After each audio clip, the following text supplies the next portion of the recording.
नमस्कार प्यारे दोस्तों, पेरेंटिंग की पाठशाला के इस एपिसोड में हम बात करेंगे about how to set up a healthy sleep routine for your child. तो आइए बात करते हैं इस कहानी की जो है राहुल के बारे में। राहुल है क्लास 10वीं का एक स्टूडेंट, लेकिन स्कूल में वो हर घंटे में कम से कम 10 मिनट सोता हुआ दिखता है। अब राहुल पहुंच गया बोर्ड एग्ज़ाम्स की तरफ। बोर्ड एग्ज़ाम होता है यानी कि 3 घंटे का। हर 1 घंटे बाद राहुल को सोने की ज़रूरत पड़ती है, लेकिन इस सोने की आदत की वजह से राहुल बहुत कुछ मिस कर सकता है। उसका एग्ज़ाम कभी पूरा नहीं होगा। और ये तो हम सब जानते हैं कि बच्चों की सक्सेस के लिए सबसे पहली सीढ़ी है एक healthy sleep routine. We know that a tired brain is a non productive brain. So parents, कस लीजिए अपनी कमर, तैयार हो जाइए। कुछ सैक्रिफाइसेस आपको भी करने होंगे, क्योंकि बच्चे को के स्लीप रूटीन को बनाना is like ensuring success of a lifetime for the child. तो पहली चीज़ हमने क्या करनी है, ये तो बहुत एक क्लीशेड बात है, लेकिन समय पे सोना और समय पे उठना।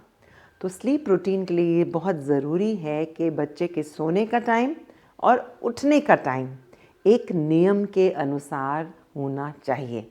तो सपोजिंग अगर आप बच्चे का स्लीप टाइम 9 PM सेट करते हैं, तो बच्चे को 8 से 10 घंटे की नींद की ज़रूरत होती है, depending on the age of the child. तो सोने का टाइम 9 o'clock, तो उठने का टाइम हो गया उसी हिसाब से सुबह 6 बजे। तो अलार्म आप सेट कर लीजिए एंड इसका रिमाइंडर बार बार बच्चे के सामने आपको देना होगा। 9 बजने से पहले ये reminder, it's time to sleep, let's go, it's time to sleep.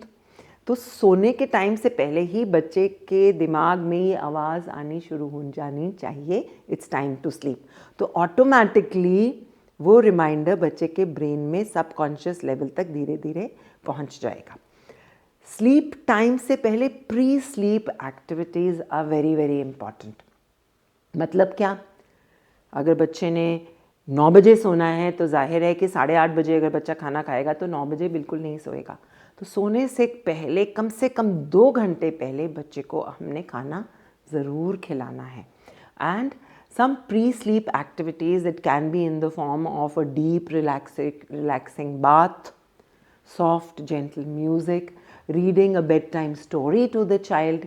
एक ऐसा माहौल बच्चे के साथ पेरेंट को मिलकर बनाना होगा जिसमें automatically the brain of the child begins to relax.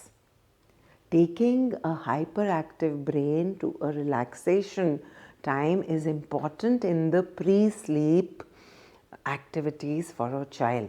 और वो आपको बच्चे के इंटरेस्ट, अपने इंटरेस्ट और अपने घर के माहौल के अनुसार ज़रूर बनाना होगा। प्री स्लीप एक्टिविटी में ब्लू लाइट बिल्कुल नहीं होनी चाहिए। ब्लू लाइट से ब्रेन और एक्टिव और हाइपर एक्टिव होता चला जाता है। तो स्क्रीन टाइम को ज़रूर काटना होगा। And there has to be silence, calmness. एक ऐसी स्पेस को जो बनाना होगा जो will be little dark. Lights off कर दी, कर्टन्स को आपने ड्रॉ कर दिया, कुछ इस तरह के एक्शंस जिससे कि इंडिकेशंस बच्चे की तरफ जाने शुरू हो जाएंगे कि this is sleep time. And trust me, इस तरह के एक्शंस छोटे बच्चे भी इनको नोटिस करने लग जाते हैं। And even before they start coming to school, as parents we should try and work on those sleep routines, because ensuring a good night's sleep for the child is important in ensuring success of performance on the next day।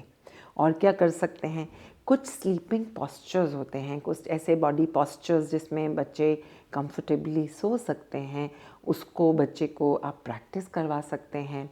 And एक चीज़ का और ध्यान रहे कि दिन भर बच्चे कहीं ऐसा ना हो कि सारा दिन बैठकर टीवी देख रहे हैं एंड इंडोर्स ही हैं। Make sure that child gets enough sunlight and there is outdoor physical activity। मतलब बच्चे के बॉडी भी थोड़ी सी थक जाए तो उसको महसूस हो कि मुझे रिलैक्स करने की ज़रूरत है। So the daily day routine of the child is quite important in establishing the right kind of sleep routine for the child। And with these simple and easy steps, what is difficult is persistence. होता ये है कि अगर हम अपने बच्चे के sleep routine को अपने रूटीन के हिसाब से फ्लेक्सिबल रखेंगे तो राहुल जैसी सिचुएशन आ सकती है। एग्ज़ाम देते देते बीच में बच्चे को सोने की ज़रूरत पड़ सकती है। तो कहीं ऐसा ना हो कि ज़िंदगी के एग्ज़ाम में बच्चे कुछ टारगेट्स और गोल्स को मिस कर जाए। So build this kind of self-disciplinary, self-discipline habit in the child. Sleep though sounds simple, but essential. Focus on this, my dear parents, on this habit. बच्चे में इस हैबिट को पक्का कर दीजिए, उसके बाद आपको रिजल्ट्स अपने आप खुद ब खुद नज़र आते चले जाएंगे।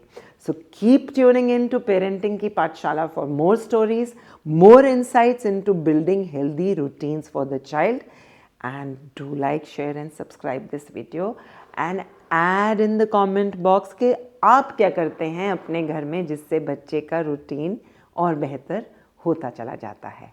Thank you for watching.